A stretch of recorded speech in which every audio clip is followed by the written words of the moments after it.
Hello. Sorry I'm late. I turned out I had to register again. Sorry about that. Hello, hello. Hello. Let's see.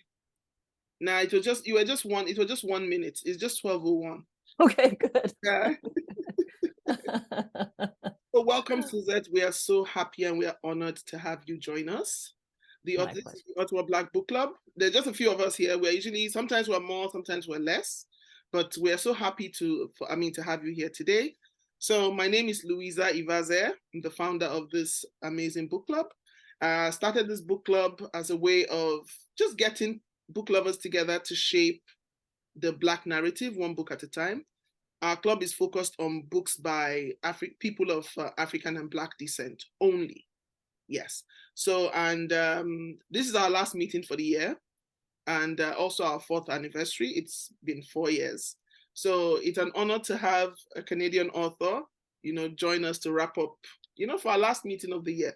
So everybody, you've read about Suzette Mayr. Everybody has heard of you. So yes. So please, welcome and welcome again. So, Thank you. yeah. So we were gossiping about your book before you joined us. Mm-hmm. We admit that shamelessly. It wasn't the easiest read for me because the style is different. Mm-hmm. Yeah, there's a lot of conversation, a lot of conversation. So first question I'll ask is, what was your inspiration for writing about Black potters? Because I'm from Nigeria, originally from Nigeria, and the first time I saw anything about Black potters was a series I think I had seen on Crave that was talking about them and how they were being paid a pittance and they were fighting for for higher pay. And one of the potters died. He fell off the train, and his family was asked to pay for the uniform. I felt that was heartbreaking. So please tell us your inspiration for writing this book. Yes. Okay. So it's a very circuitous journey because I had, even though I grew up in Canada, I had never heard of Black porters, even though I had ridden trains as a child. So I'm assuming I might have come across a few, but maybe it was too late at that point. Or maybe it was later in history at that point. And it was basically, so I had a very influential creative writing instructor named Fred Waugh, who is of Swiss, Chinese, Canadian heritage. And part of his investigation poetically later in life was figuring out, this idea of hyphenated identity and what it is to be Chinese. And so he was very, in a time when people maybe weren't talking about it so much, he was very into helping students, BIPOC students, into figuring out, okay, talk about yourself, because formally, before that, it was kind of like seen as an uncomfortable thing to do. Why would you want to share that information? Anyway, so later in life, 20 years ago, approximately, he said to me, Suzette, you should write about the sleeping car porters. And I said, I don't know what that means. I don't know what you're talking about. And, but, I always respected him very much. So I started doing research into sleeping car porters, and I figured out, I read, first of all, a lot of the information I had was American, but that information was all about how Black sleeping car porters were part of the founding of the Black middle class in the United States, for example. And then I learned other details like that, famous jazz pianist Oscar Peterson and his sister Daisy Peterson, who was also very talented, that their father was a sleeping car porter. I learned about, Stanley Grizel. I learned about, Senator Calvin Ruck, all these people who were formerly sleeping car porters. And so, I thought, okay, I'll do some research into this. It doesn't really have much to do with me because, as we all know, I'm assuming most of us know, Black people are not one homogenic, mass. We're not a monolithic mass of all come from the same place. It's, different histories, all kinds of things. And I had always assumed that sleeping car porters were part of, they were either like Nova Scotia loyalists who came up in the 1700s in the Maritimes, or that they would have been people who immigrated up from Oklahoma in the early 1900s, who came up into northern Alberta. I thought it was kind of those populations. But as I started doing research, I I talked to a historian named Sage Mathieu, and she, and I started reading actually her work, her articles. And so my mother's originally from the Bahamas, and and she came up in the 60s. So I thought, I really have nothing to do with sleeping car porters. But, reading Matthew's work, I learned that the Canadian Pacific Railway was actively recruiting men from the Caribbean in the early 1900s to come up to Canada to work on the railways. And, it was that moment where I thought, wait a second, maybe there is a connection here that maybe I don't know about. The other obstacle for me was that my understanding of sleeping car porters early on, especially in Canada, was, that they all lived in, like the big centers of like Black communities were Montreal, Vancouver, Toronto, and I'm born and raised in the prairies. What does it have to do with me? And so I, for a long time, I had as the model for this book, there was a sleeping car porter named Rufus Rockhead who lived in Montreal, and he started a nightclub, Rockhead's Paradise, in the early 1930s. And the way he found the money to do that was through smuggling liquor up across the border during Prohibition. And so I thought, okay, I'll make this a Prohibition story. It'll be the 1920s and flappers, et cetera, et cetera. And I told Matthew about this, and she said, that's a really boring idea. Don't do it. It's been done. Who cares? And because I was going to be like, well, Al Capone will be in it. And she's like, no, that's not interesting. And so she said, what about somebody from Alabama who sees the Rocky Mountains for the very first time? And that was like a major moment for me, because I thought, I can do that because I live in Calgary. And, if I climb a hill that's high enough, I can see the Rocky Mountains from that hill in Calgary. So I thought, okay, so this might be somebody related to me. This might be a story that could happen where I live.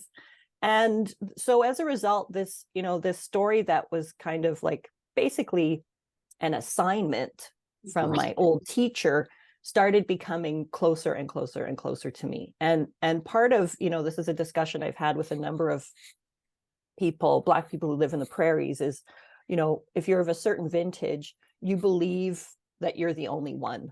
So I grew up in Calgary in the 1960s, 1970s, and I felt like there was me and one other kid, and and that was it. And Cheryl Fogo, who's another person I know, she grew up in Bowness in the 50s. She thought she was the only one. And, we all thought we were the only one, even though there was all this history all around us. And I thought, what I'm going to do is I'm going to make this book into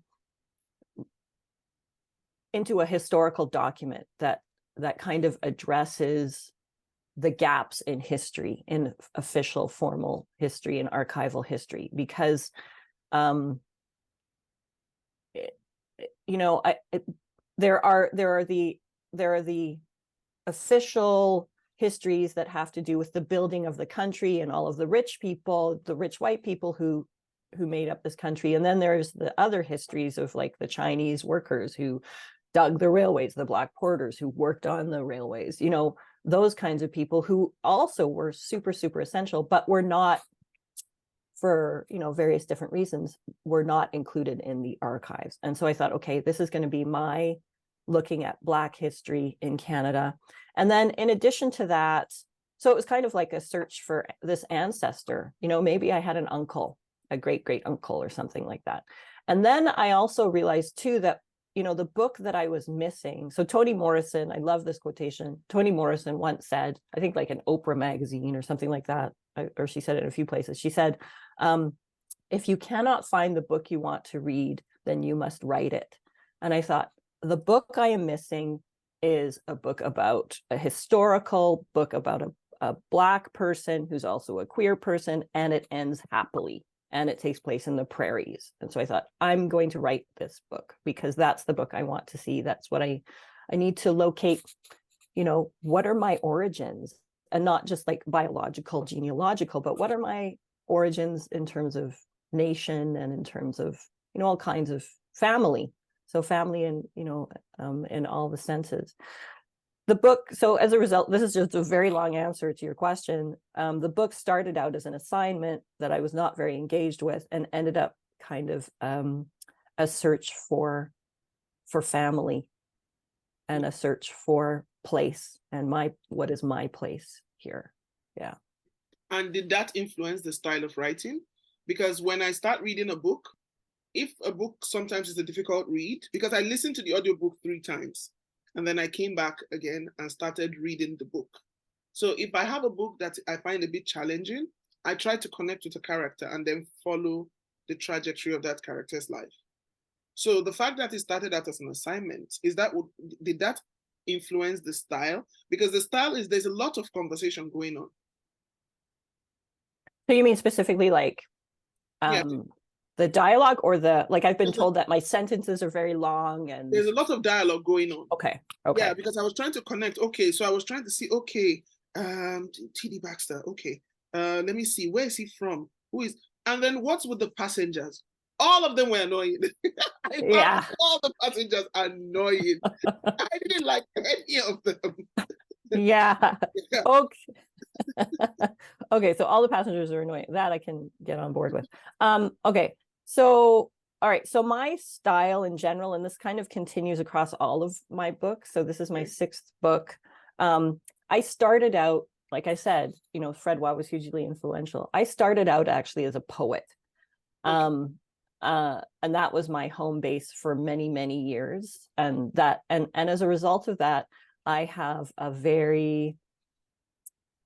I'm very much wedded to the idea of the word, as the unit of meaning, and that word choice is super essential. And I've always, as a result of that, I think as a prose writer, I've been resistant to what I see as the tyranny of the sentence, of the grammatical structure of the sentence. It really bothers me that we're sort of locked into subject, verb, object, subject, predicate, that kind of, and so it's me, I think, as a poet, writing as a fiction writer. And so my language and my sentences are more about breath and sound sometimes, and trying to convey whatever it is, character or setting through breath, through sound, and through the physical response to the page, as opposed to just your eyeballs reading.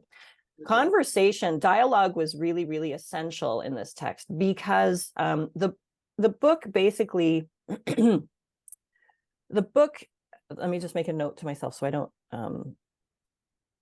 lose track.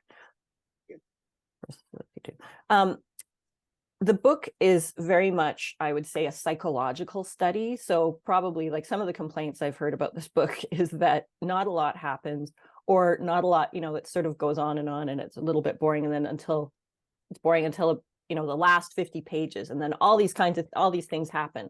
And it's partly, when they get stuck in the mountains, and it's partly because it's more of a psychological study of this porter and of the people he works with, and of being in the service industry, and what you have to do in order to keep your job. I've always been fascinated by human motivation, by the way in which people, what people say versus what they do, what they say versus what they feel, because I find often they don't match up. Some people may not be as articulate about expressing what it is they're going through, and or we might not know what we're going through, and so we speak this way when actually we feel that way, and the two don't meet. So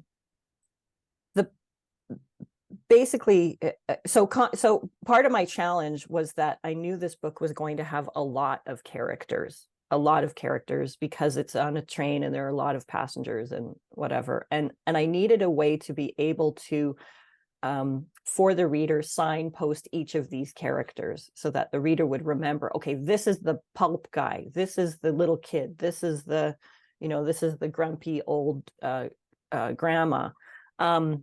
And part of that was through dialogue. So having them speak, having these conversations, and the conversations sometimes they don't necessarily match what's going on, because these are people who are in this, first of all, they're in a luxurious situation. So they're, in that kind of frame of mind. And then when they end up in the woods, stuck in the mountains, then it's a pressure cooker situation. And so they're going to express themselves in a different way as well. So I don't know if that really answers your question. I've never thought about that, but I think you're bringing up a really good a really interesting observation, which is that, like, I love dialogue. I love the way in which you can show so much about a character through what they say versus just telling about that character.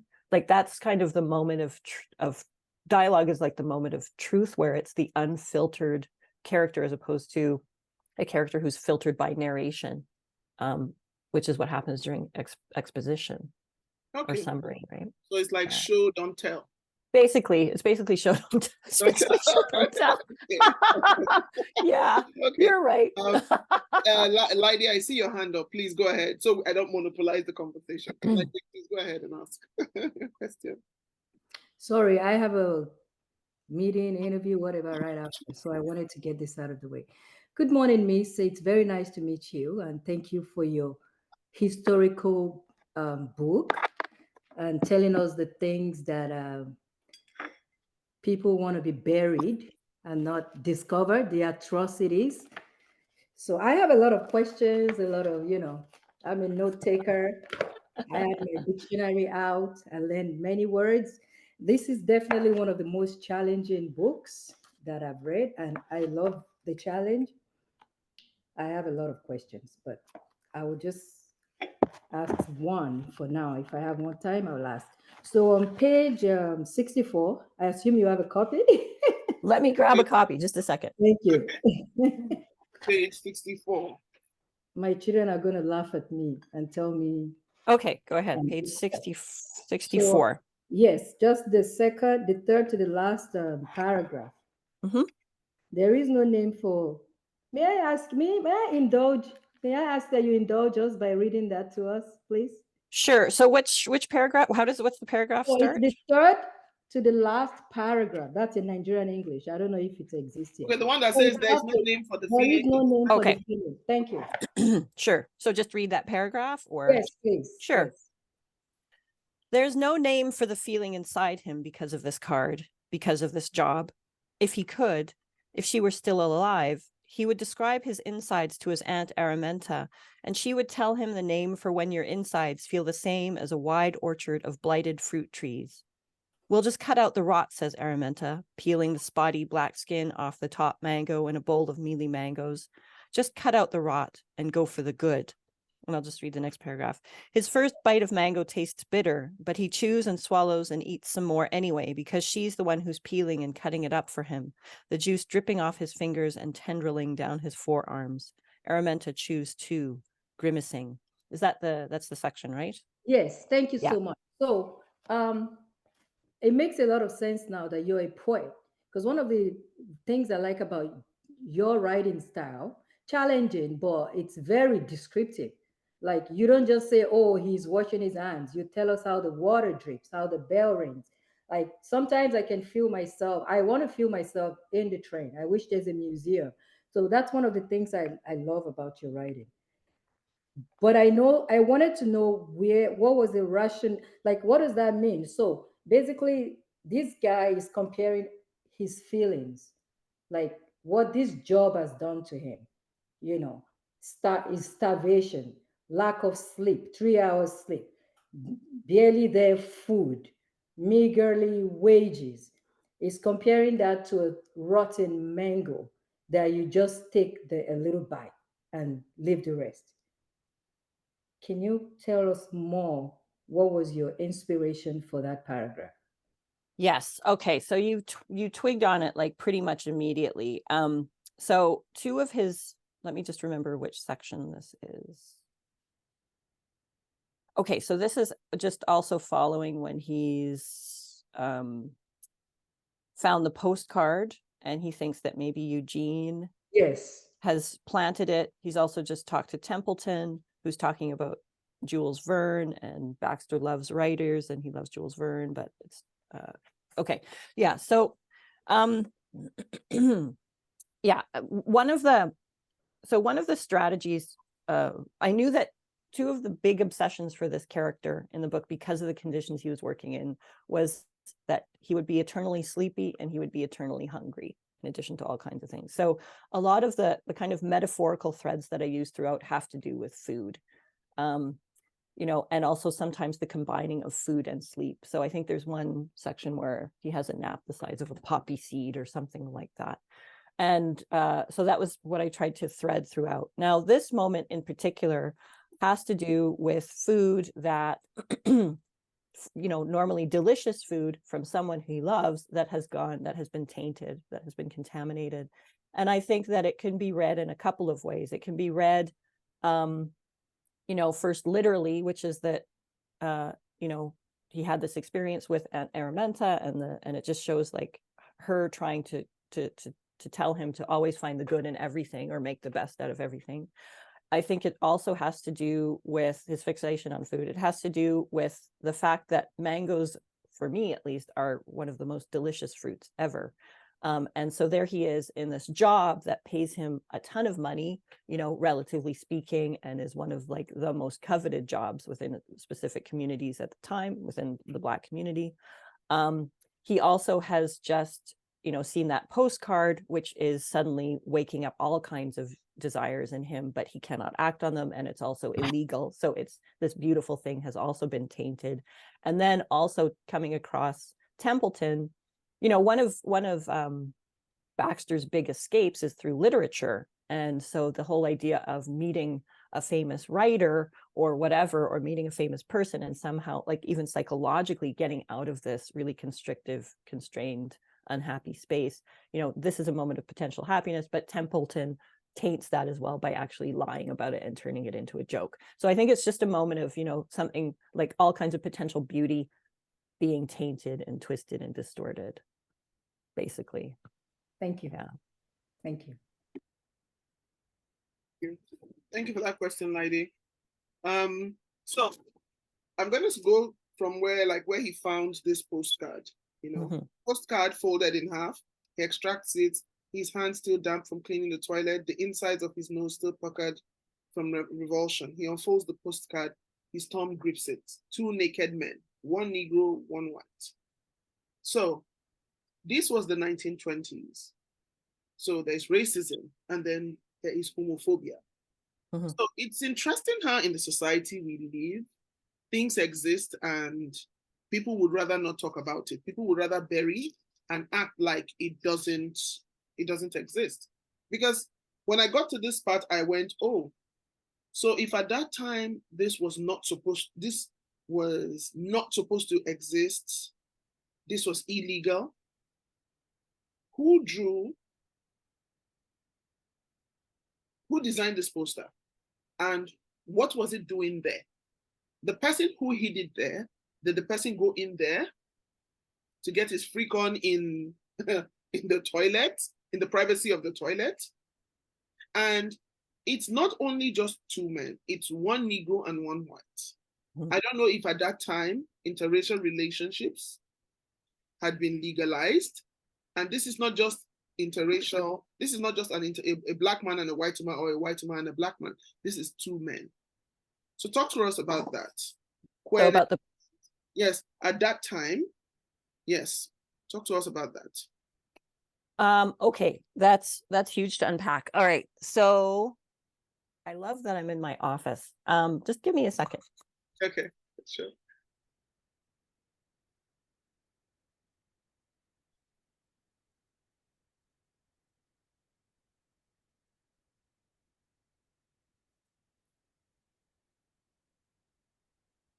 And of course, the book isn't there when I want to find it. Anyway, so there's a book called Hard to Imagine. Hard to Imagine. I forget what the subtitle is, but basically what it is it's a study of gay male, the history of gay male pornography up until the 1950s. Ooh. And so part of it is it looks at, you know, the images that circulated. It looks at the kind of underground film, all kinds of things like that. And what was super interesting about it was that, so pornography in the 20s, pornography had been around for a while, but it was in the form of like the various forms. But one form that I was interested in particular was they were called French postcards, which is referred to in the book.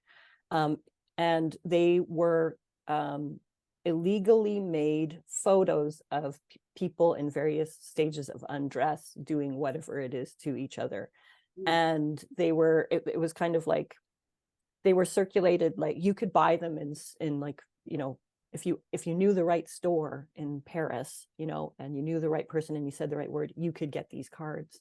And so Hard to Imagine, that book is all about, you know, those lost kind of images of men. And it, you know, I think part of the difficulty and the kind of, you know, there's the whitewashing of history, but there's also the straightwashing of history, which is that it's, you know, I think for a lot of people, there's kind of this idea that queerness was invented in the 60s, you know, around Stonewall or something like that. But it's been around a long time, a very long time. It's just not been, you know, I think it's, who is it?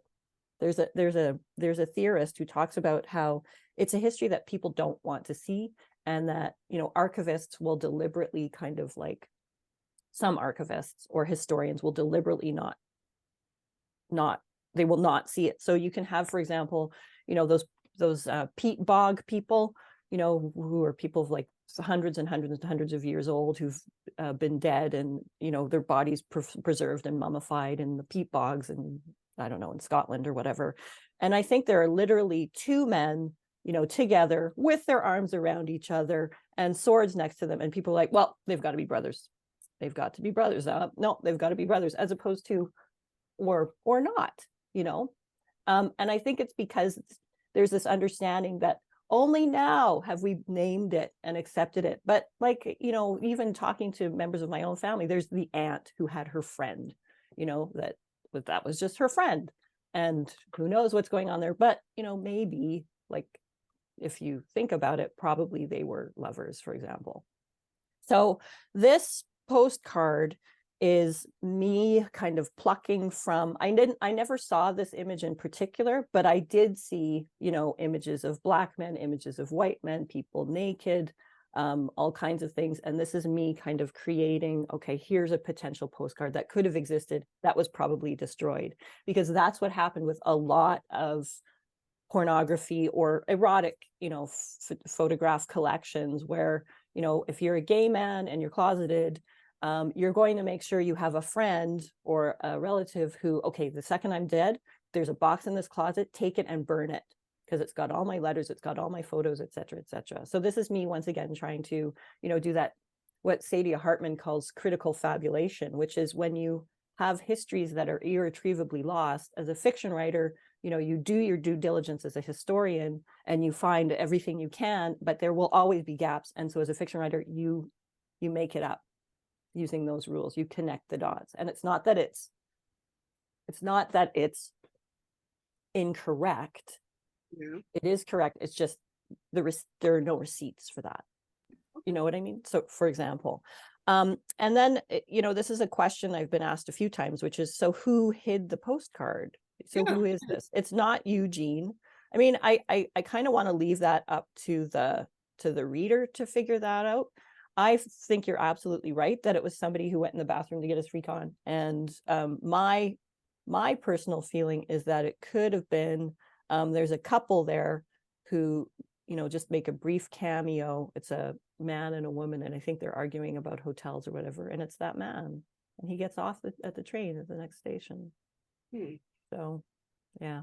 Okay, it's like I'm just reading a comment here from Lady where she said, it's like when they say homosexuality is un-African. It takes me back to years ago. I was at a conference, and this a sexuality conference. I worked in reproductive health, and this woman was saying that, oh, she was going to give a talk about homosexuality, and that it's un-African. The white people brought it to us. And I said to her, but that's the biggest lie. Yes, I said, if you look through texts, and even text is even going too far. Look at the drawings. It's simple. Go and look at the drawings, the drawings in Egypt, the drawings in India. When they talk about the Kama Sutra, imagine how old that is. Go and look at the drawings and look at those things there. It was not written in text, but it was represented in art. Yeah. So you can comfortably choose to tell yourself, oh, and you know how they say in some cultures, what doesn't exist, like in sociology, they say, what doesn't exist in a culture has no word. Yeah. But we have words for these things. So if it didn't exist, how come we have words for what, like you people say, they won't choose to believe, never existed or doesn't exist? Yeah. It has a different name. Like, Baxter would never call himself a homosexual. Like, the language wasn't there, but there are activities that, we understand now that's the name we give it now. But like, even, my partner was working way out in the, Alberta boonies, like in a small Alberta town. And so these were some pretty conservative people who live there, but even they were like, well, of course there are bulls who fall in love with other bulls, and that kind of. So I think it's a completely natural occurrence that happens in humans as well. Like, why wouldn't it? You have penguins, and it's, all through history there are examples of this. It's just there have been active efforts to just pretend it's not there. Okay. Yeah. And Laide, do you have your hand up? I was just going to add that Africans like to say homosexuality is un-African. And Yeah, you said it. Yeah. I just want them to go back in history and check it. They say white people brought it, but no, it's the other way around. White people brought the Bible to us and try to erase our history. And even with women we're used to saying men have lovers or multiple partners. Historically, African women have always had lovers. Check your history. But the white man, in order to subdue us and disempower women, they brought the Bible to us and said, oh, it's same sex. Anything other than that is illegal. And by the way, it's one man, one wife. It's all just to control us. So I just wanted to add to that. Okay, thank you. Does anybody else have any questions? Miss Hemelin. Well, not in terms of the book. I'm listening to everything. Oh, yes, I will have a question to the end with Esme, the grandmother. I didn't remember why she threatened Baxter. So that I want to touch on that. Secondly, I know sexuality, there was something to men and men having sex, competing in the beginning of the Olympics, for example. So there was some high sexuality there. So in terms of what you guys are saying, even in terms of what it is today. They Oh, fought, ancient Greece?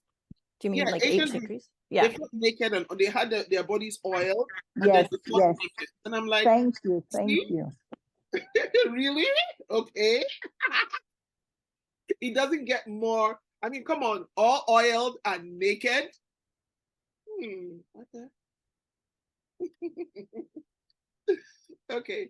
So please, Suzette, go ahead. Hemelin is asking about Esme. Okay, so you're asking specifically about the grandmother and why she threatens Baxter. Is that at near the end when so Esme has stolen the postcard and taken it to the grandmother? Yes, exactly. Yeah. So that's the grandmother. Like, I think part of the issue with the grandmother is that, she, if I want to read her in a generous way. So she's somebody who's grieving terribly because her daughter has died. And she's charged with having this grandchild and shepherding this grandchild across the country. She might be a grandmother who's just not into grandchildren. There are some, like my grandmother or like my mother, for example. She's just, she likes them, but she doesn't want to do that again. You know what I mean?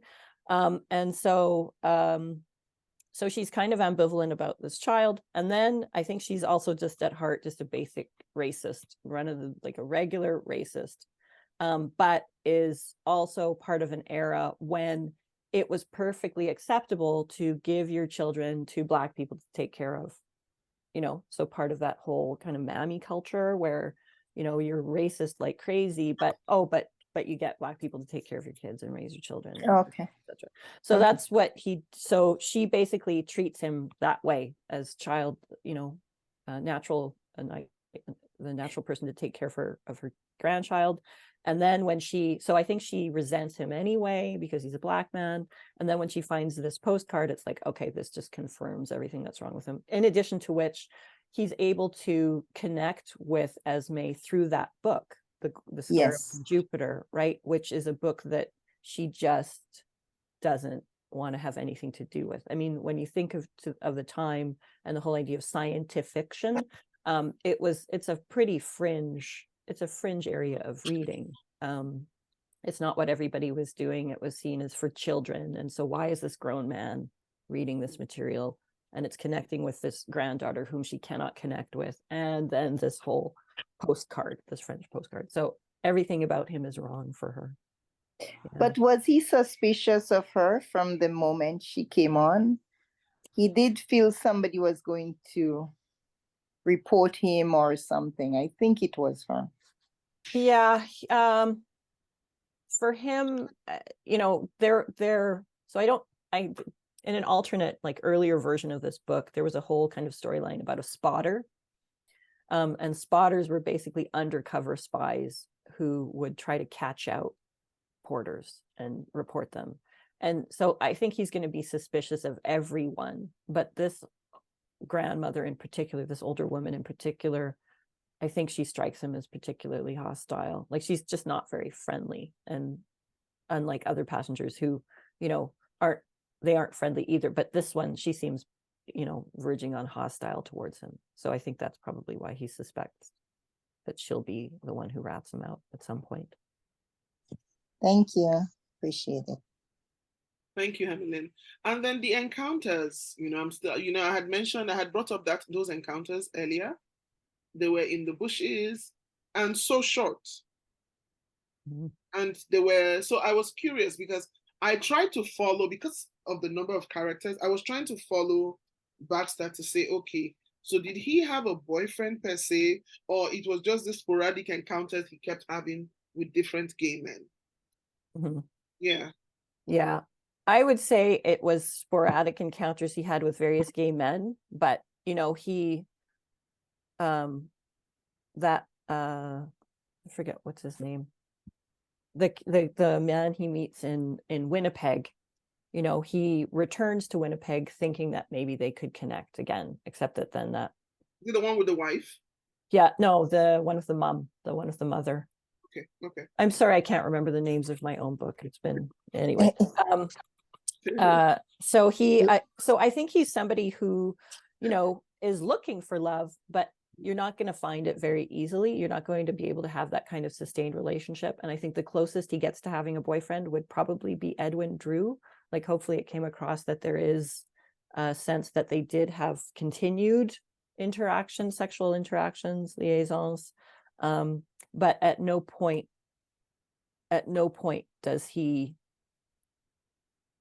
is he able to have a boyfriend? It's just all about, it made me think a lot of when I was younger and confused, and, the kind of overwhelming, because you're in your 20s or you're younger and you've got those hormones going. And so it's like, okay, I've got to find somebody. I've got to find them no matter what kind of danger it puts me into. And, the bushes, there's a whole history of parks and bushes operating as cruising grounds for men, and especially for working class men, because people who had money, they could have parties. And there's reports of people who had parties with friends who brought friends. But for people who didn't have a lot of disposable income, you went to the parks, really, and you went to the lavatories, and whoever was there. And if they were willing, they were willing. Part of my investigation, though, was, would there have been interracial sexual liaisons? So would racism operate in the bushes? I wondered about that, and that took me a while to find. And I talked specifically to a cultural historian named Stephen Maynard, who writes about gay cultural history, specifically in Ontario, the Toronto area. And I said, what do you know about Black people, or do you have any record of that? And he said no, he had no record of that. All of the people he all the people he uncovered were white people, except that it was within his work that I found, it was just a single line in an article he had written where he had included an excerpt from a criminal record or from a police report that said Edward L., a janitor, was arrested for gross indecency with a porter in such and such hotel beside a train station. And I thought, okay, the race is not identified, but that's got to be my guy. And so I wrote Stephen Maynard right away, and I said, was this porter that Edward L. was that a black man? And he said, yes, it was a black man. So it did definitely happen. And then I went to a talk by George Chauncey, who's an American historian. He wrote a book called Gay New York, and I think it's from the 1800s to the 1940s or something like that. And I said, I asked him, I said, what do you think? Do you think there were interracial liaisons? And he said, of course there were. And the way he knew that was because there was one man in New York, I think a New Yorker, who kept a journal, like a record of every single man he slept with, and he included the races of the men he slept with in there. Wow. Yeah, it's the kind of material that's out there is incredible. Yeah, we thank that man. We thank him. Yeah, that's the thing, right?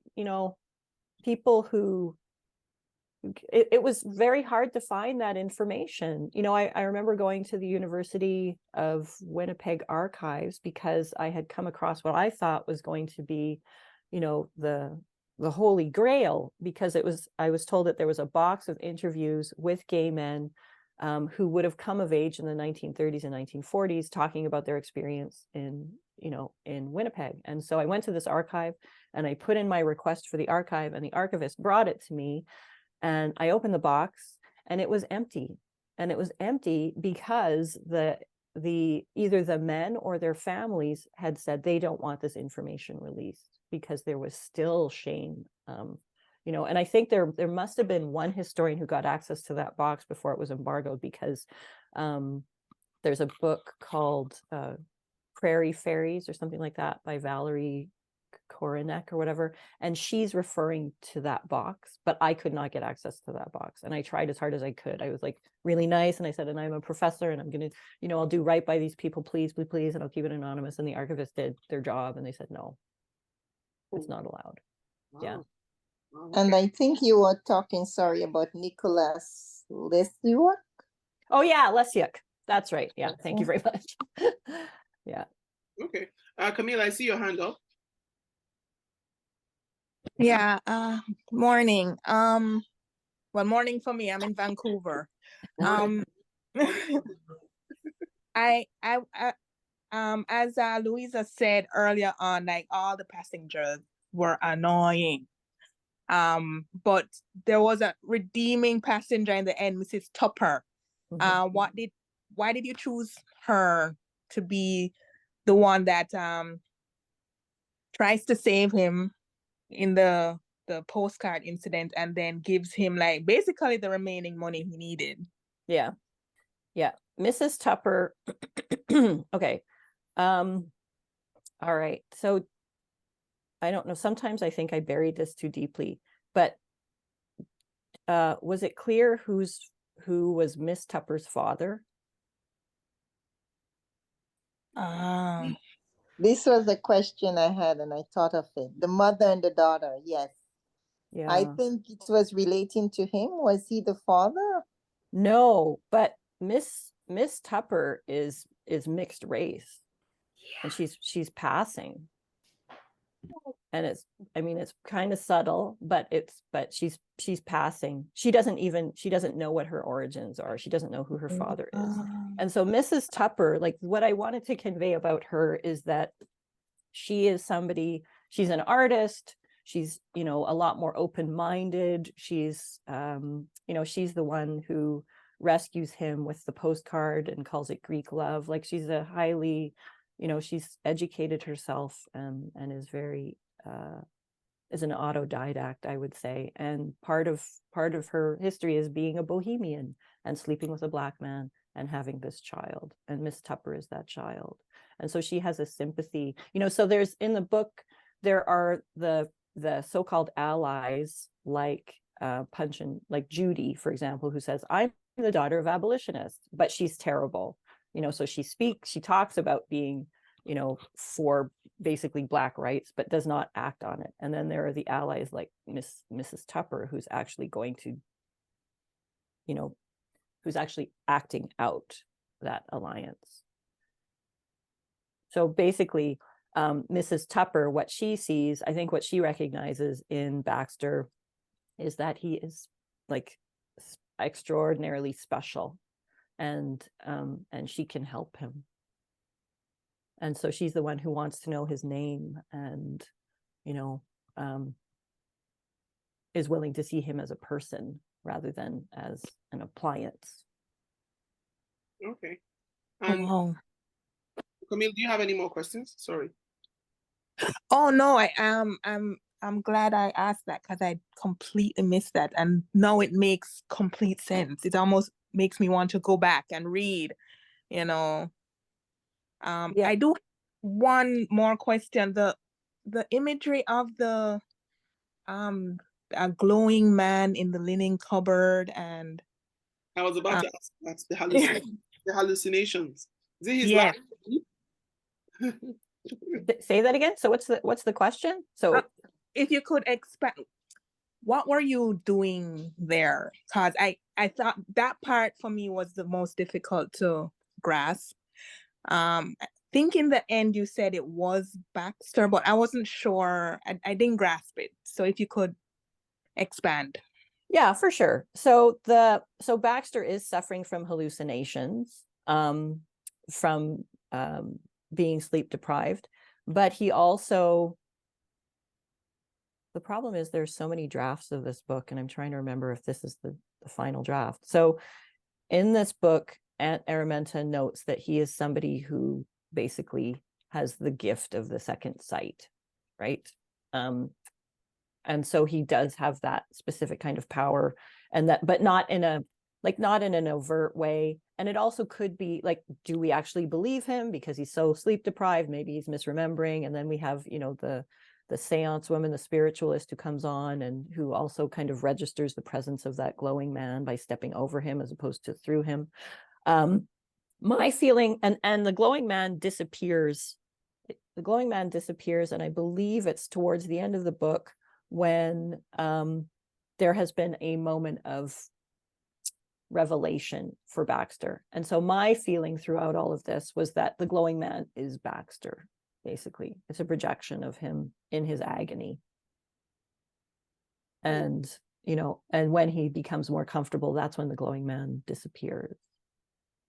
And it's also, those shoes. The first instance of the glowing man is in this glowing shoe, the shoe that's, glowing like an ember, so it's burning hot.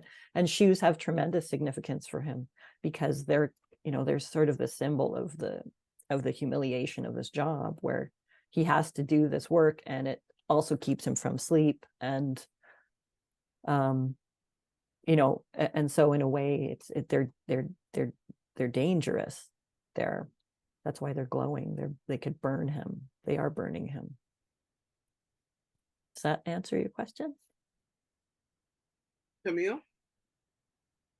Yes, thank you so much. Thank you.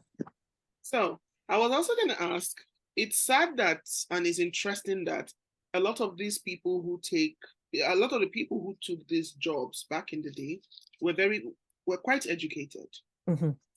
when compared to their white counterparts.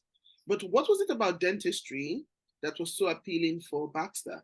And did he, because I wasn't sure, I couldn't figure out in the end if he actually was able to save up enough money or get enough money to go to dentistry school.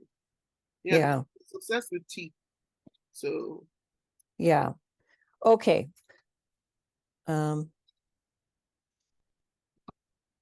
Okay. So so part of my challenge in writing the book was I wanted to write about a sleeping car porter, but I also wanted to be able to give him a really vibrant internal life psychologically. Mm-hmm. And he needed an escape, some sort of sense of an escape hatch or eject button to get out of here. And so dentistry is his goal. So if he can become a dentist, he can make enough money to get out of this job and not have to work at this job. It also, so just from what I had read about all of these sleeping car porters, they relied so heavily on tips. And part of getting a good tip was being able to anticipate a passenger's needs before the passenger even knew what they wanted. And as a result, passengers become texts that get read. So the porters are reading the passengers through their clothes, through what they ask for. There's kind of like this old trope of the porters being able to tell things about passengers through the condition of the soles of their shoes. So if it's worn and there are holes, maybe this person is not as rich as they're pretending to be, or maybe they're super frugal or whatever. And so, so he's able to read people from the outside as text. But I thought, if he could also read them from the inside by looking into their mouths, because you can tell so much about somebody, about their teeth. You can tell, nutrition. You can tell, people who grind their teeth have a particular kind of, there's like a line because they've been grinding so much, there's a line. You can tell, from the quality of someone's breath, what their digestion is like, if they're sick or not, for example. And I thought, this is a great way to be able to read passengers. And one of the clincher for me when I was writing the book, and kind of, refining and polishing this idea of dentistry, was that I gave a draft of this book to Cheryl Fogo, who's a historian in Alberta here. And she, specializes in Black history in the prairies. She's a filmmaker. She's done all these kinds of things. And, I gave her an early draft and she said, oh, this dentistry stuff is interesting, but it doesn't really go anywhere. And then she said to me, did you know I was a dental assistant once upon a time? And I was like, really? Okay, tell me about it. And I asked her, I said, what's your favorite mouth? And she said her favorite mouth was a mouth where, when the person bit down, and I'm apologizing to any dentists in the crowd here because I don't know the language. When the person bit down, there was a perfect hole here, and it was from sucking their thumb for too long. And that was riveting to me as an idea, because I thought, wait a second, visually that's super interesting, but also, what was going on psychologically, emotionally, biologically, physiologically, that this person felt they had to suck their thumb for that long. So you can learn a ton about people through the condition of their mouths. And I don't mean just class in terms of, is it white or, are the teeth straight, but all kinds of other things. So that was why I needed to be able to have the dentistry there. The question is, did he, save up enough money? Yes, he's gotten enough money. Part of the problem, though, is that I worked as a graduate program director, like basically a university administrator, for a really long time. And I know the cycles of admission into universities. And so, he gets the money in August. He can't register for a September start date. He'll have to wait a year in order to register for that September start date. So it's me kind of being a bit of a pencil head, university bureaucratic administrator.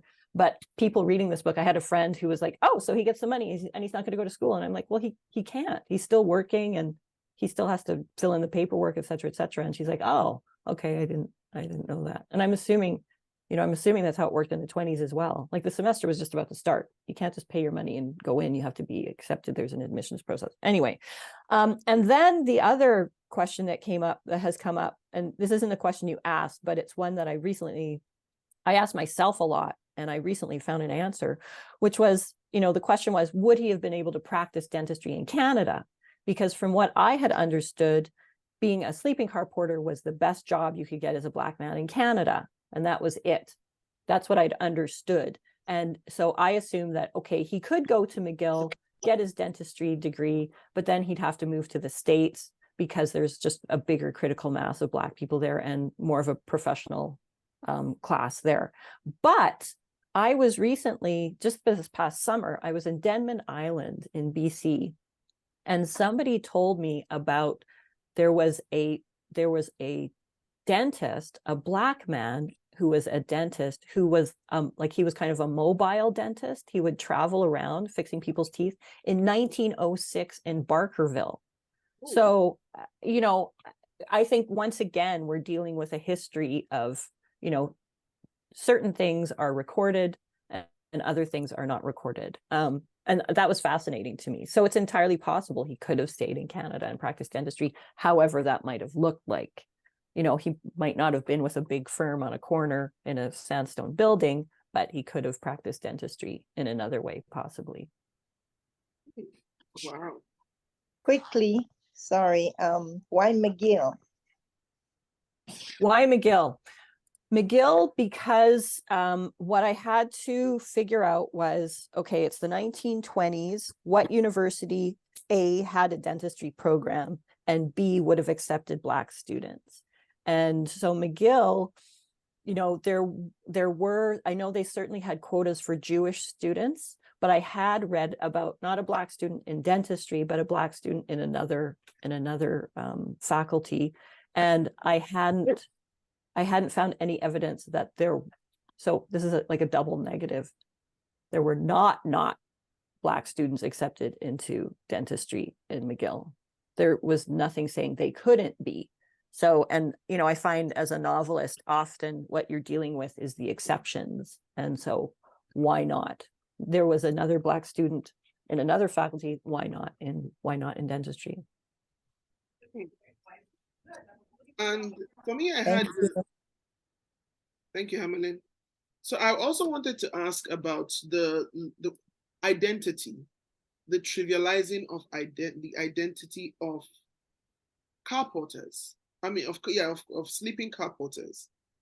I mean, his name is clearly there, T.D. Baxter, and I want to believe on his uniform he wore a badge, which clearly had his name there. But it's like it took me back to the days of slavery. Like here, sometimes you have people call him George, Boy, Martian, you know, and which caused him to form to create names or memes for people in his head. I remember I had read this book, The Book of Negroes by Lawrence Hill. And I learned from that book that for slave women whose name were not known, they were just called Mary. Yeah. So what was it with the identity here? The trivializing and marginalizing of identity. And also, so two questions.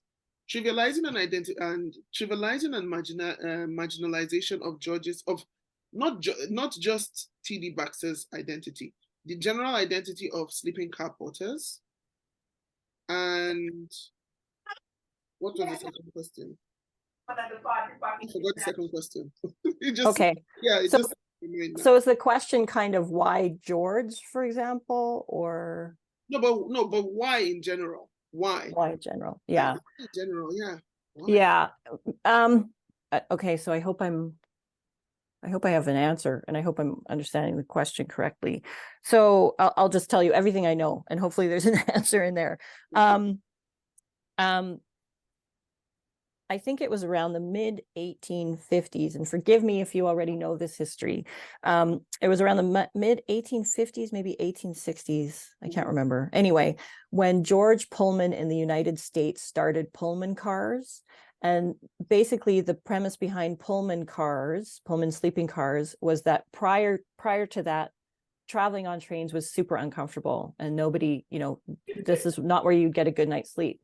But George Pullman, came up with the idea that, well, why don't we make these basically hotels on wheels so that they're super comfortable, we can make money, et cetera, et cetera.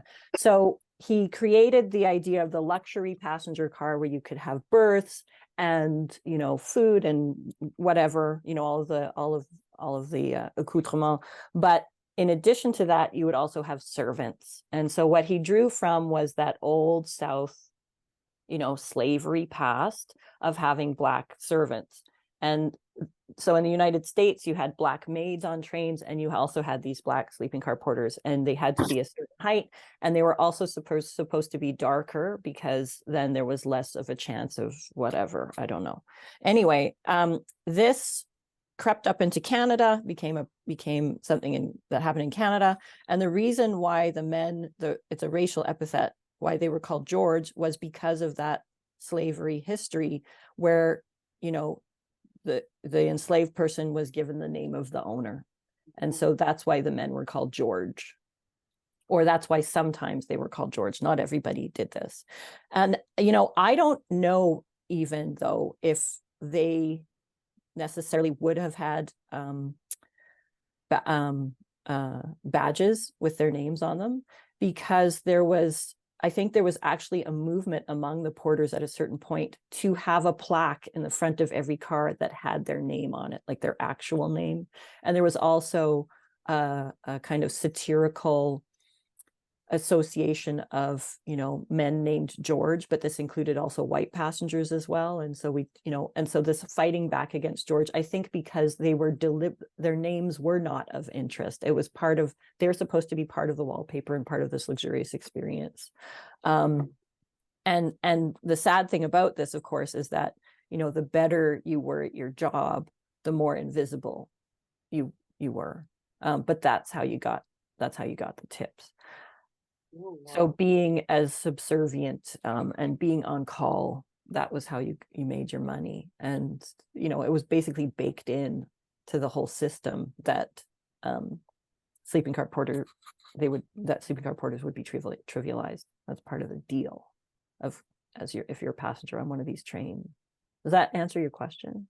Yeah, a bit. And then the demerits, because it's bad enough that you've given these educated men this crappy job, and then you pay them a pittance, and then the number of demerits and the way, you know, at the drop of a hat, someone is given a demerit. At the drop of, you know, I kept wondering, you know, why? Was this further to break the black man? Because at that time, I want to believe that 90% of the sleeping car porters were black, or 99% of them. And maybe you would have a supervisor who is white. Mm-hmm. Would have, yes, who I believe will have his own designated cabin that they had no designated car. They had not the whole car, but at least a cabin in the car where they had no access to. Sleeping conditions poor, feeding conditions rubbish, and then with the demerits. So it's like pouring salt on an injury. Yeah, it was a losing game. It was a losing game because you could get demerits for pretty much anything. There was no kind of regulation about, you know, employee rights. I think, you know, probably the dream of a lot of porters was to work at a job long enough that you could get a pension, but probably a lot of people didn't make it long enough to be able to collect that pension. I think it was about saving money. I think it was racism, and yeah, it was just it was bad. And it was very interesting going to the Pullman archives in Chicago and reading the records of the union organizers, who many of them, it was super interesting because you know, there were kind of the logs kept by the conductors and the spotters, etc., you know, saying Lancaster has received 5 demerits for stepping on upholstery. And then, you know, and so they would set them up over and over again for like just minimal things. And then I'd find in a different document that Lancaster was one of the union organizers, and he was like recording every single time they, you know, were docking him for stupid things. And that became part of their argument in, look, we deserve better conditions than this. So few of them were able to last out in a job long enough to collect pensions, and then they'd have to hop to. So I talked to one porter, actually, he was a porter in the 50s. He had it as a summer job, and he said that, you know, at that point the union was in place, and he said that if he had been like not a summer student, he probably wouldn't have been fired for it. But he was with a passenger who was hungover, whose hands were shaking. And when he went to give when the porter went to give the passenger the coffee, the passenger spilled coffee on himself and then blamed it on the porter. And then that porter got fired. And so he ended up going from that job to working on, I think I put this in the book, you know, just working on freight trains, loading and unloading peaches. Wow. For example. Yeah. So they would kind of, you know, there were different train companies. So you could go, you know, if you got fired from this one, you could go to that one, but you know, it's not great. And also it might have meant moving and, you know, all kinds of things. And maybe you wouldn't get that job. And so you might end up working in a shoe shine stand on a corner or something like that. And I'm curious just to know what happens to Baxter after the end of the book. After the end of the book, what happens to him? Yes, what happens to him after the So end the book I haven't read yet, or the book I haven't written yet. Okay, so my mother wanted to know the same thing, and I said, Mom, I don't know, I haven't read it. And so she's written the second book and she's written the third book in the trilogy in her head. And this is what happens to Baxter, according to my mother. She says, she said, okay, so he goes to dentistry school, he becomes a dentist, he's able to find a boyfriend and come out, and then he becomes a parliamentarian. And then has a long profession as a parliamentarian, and then retires comfortably. There you go. So are you working? That would be that would be a beautiful book to read. Are you working on any? So are you working on that book now, or are you working on anything new? No, there's been just so much publicity for this book that I've just been doing a ton of traveling for about this past year. Okay. So I haven't had a chance to work on very much at all. I really enjoyed, though, I'd never written historical fiction before, and I have, boxes and boxes of material about the 1920s Canada that I kind of would like to revisit if I can. So I might, once I have time, once the semester's over and I have a bit of time to myself, I might just sit with those boxes and try to figure out if there's anybody else in there. So, but other than that, I don't really have much going on. I was trying to write a haunted house book at one point, and it just failed so miserably. And I thought, okay, I'm gonna. Oh, okay. So how did it feel to win the Giller Prize? It was absolutely shocking. It was beyond. It was not what I expected at all. I had, because this was my 6th book, and I had kind of resigned myself to the fact that I was going to be one of those writers who just worked really hard, published some books, and then died. And then there you go. And then there's some dusty copies in someone's library. Oh wow! Oh wow! Oh, yeah. So it's not that I hadn't gotten attention before, but it was like very Alberta based, if any. And my book Monoceros had been longlisted for a Giller Prize. Okay. So when this book was not longlisted for a Giller Prize, I thought, oh, that's nice. And that's an awful lot of emails of people congratulating me. And then, and part of the deal when you're longlisted is nowadays, which wasn't the case, with my other book, when you're longlisted, you're asked to sign a contract saying, okay, so if you're shortlisted, you agree to go on this 5 or 7 city book tour for these dates. And so I signed this contract thinking this is never going to happen to me, whatever. Anyway, and then I got shortlisted and I thought, oh my God, what am I going to do? And so then that became very busy. And I thought, this is fantastic. I love it. It's a tour I wouldn't have gotten, because my publisher's quite small, they can't afford tours. So I thought, this is fantastic, I get to do this tour, I'm just going to sit back and enjoy this, and then it will be done, and Ravi Haj will win, or Kim Fu will win, and that's fine. And I was sitting in the audience, and they had told all of us, to write an acceptance speech if you won, just because you don't want to forget. So I wrote this acceptance speech, stuck it in my pocket, and folded it too hard, not thinking I would ever need it. And then when they read my name out, it was like being struck by lightning, because I had not prepared for that, and I didn't know what it meant. And even now, I'm just figuring out what it meant, because, I had always understood it as this really big prize with a lot of money. And maybe you do, you sell a bunch of books and that's it. But I didn't realize how many people read the Giller Prize winner. I didn't realize that, probably 90% of book clubs that do fiction in Canada read the Giller Prize winner as one of the books. And so I continue to be astonished at the reach of this book and who is reading it. And, I never would have had this kind of readership otherwise. Honestly, when I was writing this book, I thought 10 people will read it, and I will be related to 5 of those people, because it's such a niche topic. It's about a history that nobody remembers.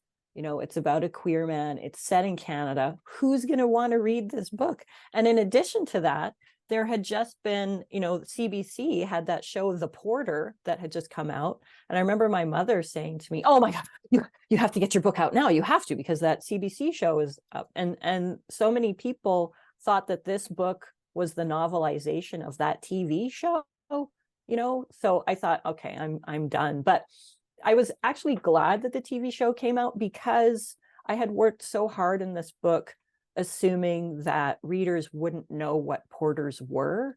And what the CBC show did was it kind of rolled out the carpet saying, okay, everybody, guess what?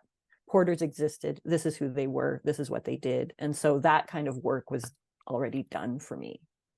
So it's been a massive shock ever since. And I also, part of it, I've had to think very carefully about who I am as a writer, because there is a lot of noise in terms of, and there's a lot of competition, like with Canada Reads, and there's only one book. And, because I hadn't won anything significant in the past, I had worked really hard to kind of put myself in the psychological space of, all that matters is the journey. All that matters is the joy in the writing. And winning was not part of it. It's not a race. I was one of those kids who, if anybody put me in competition with anybody, I'd be like, I'm out, not interested. I'm not running this. I'm not doing it. I don't like it. So winning has been very weird, especially given that there's so many good books out there. And I think that everybody's a winner if they've published a book, honestly, because it's so hard. And all of us together make this, including the readers. That is what makes the literature. It's not just one book. And so many really good books haven't won, and they continue to this day. You know what I mean? And winners, so many winners are just kind of like, well, they're trendy for the time, and then times change, and then you're no longer trendy, and so nobody remembers that book. And it's I remember the first time I saw this book. I think I had seen it online, and once in a while, when I don't have much to do, I like to walk. I like to do my cruising in bookstores. I just go around bookstore. I just walk into a bookstore. I walk into a thrift store, go to bookshelves, take a look at books. And then I came across it and I went, Sleeping Car Porter. Then I remember the series, the TV show I had seen. And I went, okay, it's not a very long read, so which is good. It's something you can easily sit and read through. But then when I listened to the audiobook the first time, I went, okay, no, maybe I wasn't concentrating. I listened to it again. I went, Then the third time, and I said, okay, you know what? Now let me sit down and read. But like Laide said here, it's a book you need to take our time, sit and read carefully. Yes, focus, read carefully, so you remember characters, and then you connect with the story. Yeah. But so Suzette, I just want to say a very big thank you, because let me see. Oh, we're already past 1. But yeah, we've had Suzette look for over an hour. This is amazing. I just want to say a very big thank you to you. Thank you for writing this. Thank you for writing this book. Thank you for giving us this assignment. And for me, it wasn't an easy read. But now that we've had the conversation, I think I'll read it with a new set of eyes. Yeah, a new perspective. Okay, this is who this is, and this is what is going on. Yes. Yeah, I want to say thank you. Thank you for honoring us and being the last author we've had to close our book year. We close our book year in November, so that we go rest in December at the new year. We're looking forward to your other books. Now I'm going to take time to read your other books. Now that I've chatted one-on-one with you, and I have an idea, okay, this is how she writes. Yeah. It's going to be easier to connect and, with your stories. Laide, I see your hand up.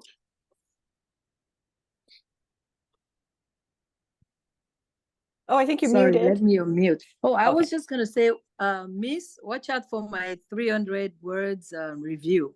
Please please leave reviews. Yes, please leave reviews. Please okay. Yes. 300 words. Check it out. It's coming on Amazon, Instagram, everywhere. Check it out. Okay, I will. All right, everybody. So I would just like to say a very big thank you again, Suzette. When you write something new again, and thank you to James. Yes, thank you to James. Yes, he was very helpful. Yeah, thank you so much. Look forward to connecting with you. I'm happy I have your email. Once in a while, I might just send an email just to say, hi, Suzette, hope you're well. And that's why, yeah, when I put up this book on Instagram, I'm very big on music. And the song I put with it was Sweetest Taboo by Sade. Oh, Yes, nice. yes, on Instagram. Oh, Yeah, I put yeah. up the song Sweetest Taboo. Then I also put up 2 songs, Penny Lover Doesn't she look like Shadi though? Doesn't she look like by Shadi? Sade, yeah. And then I also put up the song Penny Lover by Leonard Richie. Oh, Those were the 2 songs that went best with this book. I love that. I Yeah. love that. Yeah. Yes, so I put it up on Instagram. I don't think you're active on Instagram because I tagged you.